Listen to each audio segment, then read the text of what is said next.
जय विश्व जय भूमि। मेरा परिचय धरती पुत्र इंजीनियर पुष्पराज सिंह पाल।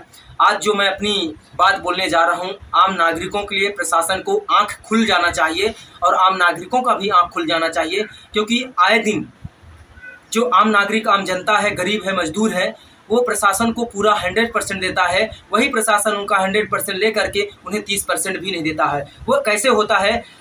आर्थिक जो स्थिति मजबूत कराती है। उद्योगपति क्या करता है, बड़े बड़े उद्योगपति क्या करते हैं, सपोर्ट करते हैं पैसे से नेताओं को। उन नेताओं का 30,000 करोड़ रुपए अगर कर्ज माफ कर दिया जाता है, ये आम नागरिकों का टैक्स है। आम नागरिक उन्हें पूरा वोट दे करके जिताता है, लेकिन उसका फल उद्योगपति खाता है। तो बहुत सोचने वाली बात है। आए दिन भारत देश में बहुत सारी घटनाएं हो रही है। इस घटनाओं को ना मीडिया के माध्यम से रखा जाता है, ना किसी व्यक्ति के माध्यम से रखा जा रहा है, ना कोई रिसर्चर या कोई पढ़ा हुआ व्यक्ति या कोई योग्य व्यक्ति इस बात को नहीं समझ पाता है। ये जो हमारा रिसर्च है, ये हमारा अनुमान है और हमारी रिसर्च की हुई बात है। इसको आप सोचिएगा जरूर, क्योंकि आए दिन जो उद्योगपति है अरबों खरबों का घोटाला करता है और उसी घोटाले में 1 करोड़ रुपए किसी को दे दिया, घोटाला समाप्त हो गया और वह बच जाता है। जैसे विजय माल्या जैसे उद्योगपति अगर भारत छोड़ करके विदेश भाग जाता है, उसको आज तक नहीं पकड़ा गया, तो क्या भारत देश की प्रशासन, भाजपा शासित राज्य में भी, देश में भी ये हाल हो रहा है? तो कहीं ना कहीं उनका शेयर जाता है। जिसका जितना शेयर जा रहा है उसको उतना कर्ज माफी और सहयोग किया जा रहा है। जियो जैसा फ्री में देने वाला कंपनी आज सोचिए कितना बड़ा उद्योगपति बन गया, और वहीं पे BSNL ईमानदारी पे चलने वाला वह कितना नीचे चला गया है। तो सोचने वाली बात है। अगर आप मेहनत करके खाते हैं तो आप मजबूत बनते हैं। फ्री खाने वाला व्यक्ति अगर मजबूत बन रहा है तो कहीं ना कहीं ये गलत मार्ग जा रहा है। ऐसे ही भारत देश में उद्योगपतियों को फ्री में कर्ज माफी योजना, आम नागरिक अगर 10,000 भी कर्ज ले लिया जाता तो उस पर पेनाल्टी लगती है, लेकिन 30 हजार रुपए करोड़, 8400 करोड़ किसी मीडिया वाले का माफ करना, तो ये इस बात का सबूत है कि भारत देश में कहीं ना कहीं घटनाएं जो हो रही बहुत गलत हो रही हैं।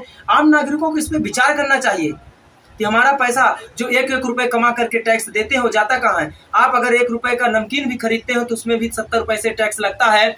और टैक्स लगने का जो रीजन है, कहीं ना कहीं आप दूध, खाद, खाद्यान्न पदार्थ, जितने भी पदार्थ है, आपको 5 रुपए किलो गल्ला नहीं है, वो आपको चटनी चटाई जा रही है। तो उस चटनी को आप मत सोचिए, लीजिए, हमें कोई दिक्कत नहीं है, लेकिन चटनी के साथ साथ आपका भोजन कहाँ जा रही है सोचिएगा। आए दिन आपका भविष्य कहाँ जा रहा है, हमारी संस्कृति कहाँ जा रहा है, हमारी रीति, हर चीजों को आज कहीं ना कहीं सिर्फ थोड़ी क्षणिक सुख के लिए आपको जीवन भर दुख मिलेगा, लेकिन उनको क्षणिक सुख के लिए आपकी जिंदगी को गला घोट रहे हैं। तो ऐसे नेताओं को उखाड़ फेंकने का एक ही नजरिया है कि भारत देश में आपराधिक और गुनाहगार व्यक्तियों को टिकट नहीं मिलना चाहिए। योग्य और शिक्षित व्यक्ति को जिस दिन आप प्रशासन में सत्ता में लाएंगे, आपके क्षेत्र में नहीं है, देखिए अपने ही समाज का, अपने ही देश का, अपने ही गांव का, किसी भी समाज का है, योग्य और शिक्षित युवा को तैयार करिए और उस युवा को चुनाव लड़ाइए। जो युवा आपको समझता हो, समाज को समझता हो, तो उसको कम से कम आप जगाइए और जगिए। और आप अगर ऐसा नहीं कर पा रहे हैं, अब अपने देश के लिए गद्दारी कर रहे हैं, अपने देश के साथ गद्दारी मत करिए, क्योंकि जन जन से देश बना हुआ है। अगर जन जन का टैक्स खा करके अगर कोई उद्योगपति उसका बर्बाद कर रहा है, तो कहीं ना कहीं हमारे देश के आम नागरिकोों के साथ है षड्यंत्र रच करके उसके शिक्षा को, उसके रोजगार को तोड़ा जा रहा है। इस षड्यंत्र को समझने की जरूरत है, और बाकी आप लोगों की मर्जी। जय विश्व जय भूमि, जय हिंद जय भारत। निवेदक धरती पुत्र इंजीनियर पुष्पराज सिंह पाल। अगले कड़ी में और इसे डिटेल से बात करेंगे। जय हिंद।